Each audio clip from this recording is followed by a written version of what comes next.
Cette question est simple à mon point de vue.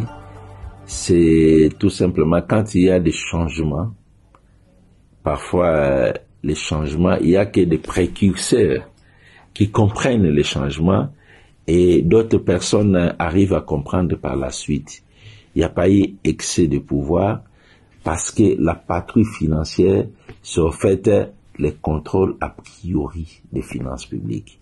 Et le contrôle a priori des finances publiques, il est dans les textes de notre pays. Quand vous regardez les règlements généraux sur la comptabilité publique, à son article 140, il parle de contrôle a priori. Et quand vous prenez la loi relative aux finances publiques qu'on appelle en termes techniques la LOFIB, la loi de 2011, il parle comme mission de l'inspection générale des finances la surveillance de toutes les opérations financières de l'État. Et quand on parle de la surveillance, un surveillant, ce n'est pas celui qui vient constater les dégâts. Un surveillant, c'est celui qui veille à ce que les dégâts ne puissent pas se commettre.